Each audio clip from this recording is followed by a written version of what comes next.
जी तो प्यारे बच्चों, कैसे हैं आप? मैं उम्मीद करता हूँ कि आप सब ठीक होंगे। आज की वीडियो में बात करेंगे हम आपके टॉपिक की, न्यूक्लियस की, कि न्यूक्लियस जो है वो क्या होता है। सेल के अंदर जो है वो सेंट्रल पार्ट जो होता है वो न्यूक्लियस होता है। ये न्यूक्लियस जो है ये बहुत इंपॉर्टेंट पार्ट है, बिकॉज न्यूक्लियस बेसिकली जो है ये मोस्ट इंपॉर्टेंट ऑर्गेनेली है सेल की। अगर आप कहें कि सेल में सबसे इंपॉर्टेंट ऑर्गेनेली कौन सी है, तो मैं कहूँगा न्यूक्लियस है।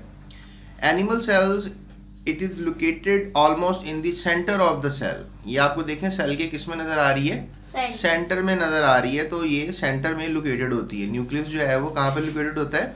सेंटर में लोकेटेड होता है। In plant cells a large vacuole pushes it to one side of the cell. जबकि आप प्लांट सेल में देखें तो न्यूक्लियस ये थोड़ा साइड पे है। अब आप सोचेंगे कि प्लांट सेल में जो है न्यूक्लियस साइड पे क्यों चला गया, ये सेंटर पे क्यों नहीं है? क्योंकि यहाँ पे जो लार्ज वैक्यूल है इसने इसको धकेल कर थोड़ा साइड पे कर दिया।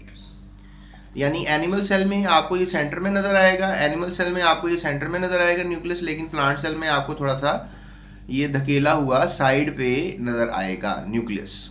ठीक है, न्यूक्लियस हमेशा प्लांट सेल में सेंटर्ड नहीं होता। ठीक है, जो जब प्लांट सेल इमेच्योर होता है ना तब वो सेंटर्ड में ही होता है, लेकिन जब जैसे प्लांट सेल मैच्योर होता है, उसका वैक्यूल बड़ा होता है, तो वो न्यूक्लियस कहाँ चला जाता है? साइड पे चला जाता है। ठीक है, ये बात आपने याद रखनी है। याद रखेंगे? ओके।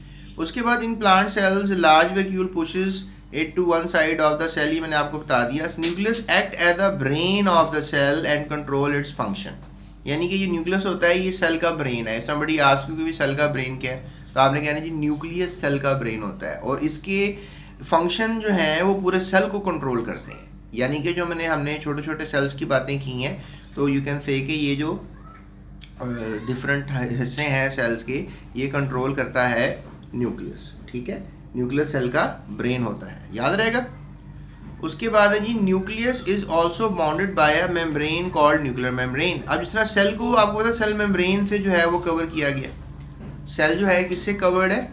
सेल मेम्ब्रेन से। लेकिन न्यूक्लियस भी एक मेम्ब्रेन से कवर्ड है, जिसको हम कहते हैं न्यूक्लियर मेम्ब्रेन। ठीक है, न्यूक्लियस भी एक मेम्ब्रेन से कवर्ड है, जिसको क्या कहते हैं? Nuclear membrane. ठीक है, ये आपने याद रखना है। ठीक है, मैं आपसे पूछूंगा न्यूक्लियर मेम्ब्रेन क्या होती है, कहेंगे जी जिस मेम्ब्रेन ने न्यूक्लियस को कवर किया हुआ है उसको न्यूक्लियर मेम्ब्रेन कहते हैं। The material inside the nucleus is called nucleoplasm.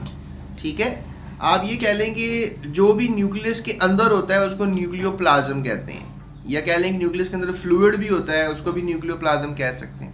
ठीक है, what ever inside the nucleus is called nucleoplasm. Nucleoplasm contain thread like structure called chromosomes. और न्यूक्लियस के अंदर ही आपको एक थ्रेड लाइक स्ट्रक्चर नजर आएंगे। ठीक है, उनको हम कहते हैं क्रोमोसोम्स। ठीक है, क्या कहते हैं उनको? क्रोमोसोम्स। न्यूक्लियोप्लाज्म, न्यूक्लियर मेम्ब्रेन, ये इंपॉर्टेंट लफ्ज हैं जो ब्लैक में इन्होंने करके लिखे हैं। उसके बाद chromosomes are made up of DNA and protein. और क्रोमोसोम्स जो हैं वो किसके बने हुए हैं? डीएनए और प्रोटीन के बने हुए हैं। ठीक है, क्रोमोसोम्स किसके बने हुए हैं? डीएनए और प्रोटीन के। ये भी आप सवाल किया जा सकता है कि क्रोमोसोम जो है वो किसके बने हुए हैं। तो प्यारे बच्चों, अब आपको ये भी पता लग गया कि क्रोमोसोम किस चीज़ के बने हुए हैं। ठीक है, किस चीज़ के बने हुए हैं? DNA and protein. तो बेटा अब अगर लेट्स से दैट हम मज़ीद बात करें कि भाई न्यूक्लियस के अंदर क्या क्या होता है, तो यू विल ऑल्सो लर्न कि DNA in detail in high classes. यानी कि आप जो है ये डीएनए का जो लफ्ज़ है ना, डीएनए का मतलब होता है deoxyribose nucleic acid. Deoxyribose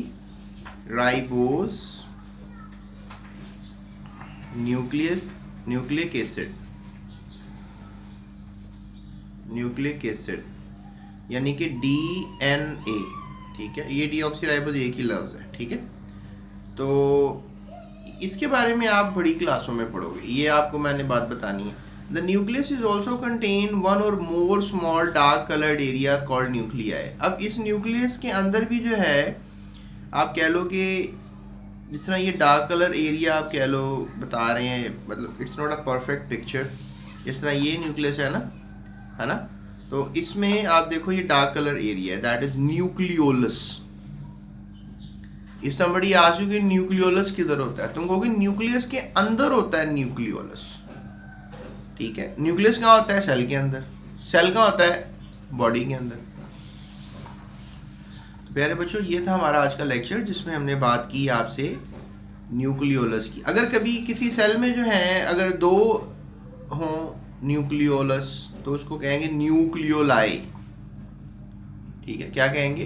nucleoli. Nuclei, क्योंकि दो है ना इसमें, किसी में एक है, किसी में दो है।